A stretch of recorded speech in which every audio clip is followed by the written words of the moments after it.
Hello everyone, Jai Jagannath. Welcome और welcome back to my mini blog. तो आज हूँ रविवार। तो सकाल सकाल मो काम मु पूरा लगी पड़ी सब सार्ट पैंट सब भांगा भांगी कर रखापी। तापर मु मोर सब नित्यकर्म सारिकी आसती खावाई। तापर खाई सारिकी मु पूरा रेडी हो जाती कहीं आज आम बैच फिस्ट। तो मुझे रेडी होगी जाऊली मुझे बस खाऊला प्लस ता सहित हसी भी चलता। तापर मुझे पहुंच जाइली आमर बैच फिस्ट ये हूँ सब मोर सांग मैंने ये हूँ मो बेस्ट फ्रेंड जी की आसी पहुंचला सब लेट्रे से पाखे आमर जूनियर्स मैंने फिस्ट करते। तो मुझे देखा करदेली आसिली मोटी खायापी आमर स्टार्टर आ स्टार्टर बहुत सारा किसी जिन तो खाई सारापर ये आसला बेलू मो सांग मैंने मद बन लगे मद नो सांग मैंने थंडा तापर तो आम नाचिकी धूला उड़ेलु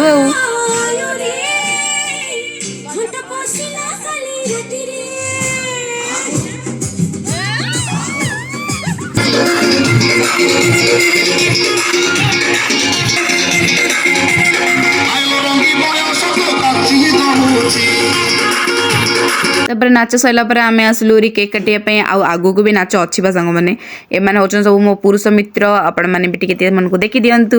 तापर आम आसलू खावाई आउ सत कह गले सांग मैंने यही मोमेंट थाए जोटि कि सब सांग मैंने एकाठी बस खाऊ मजा मस्ती करूँ आ बहुत सारा एंजॉय करूँ। तापर मुझे खाई गोटे आइसक्रीम आइसक्रीम खाई सारा मो लक्ष्य पड़ी सुंदर बिलेटा पुणी नाच स्टार्ट हो गला आम मान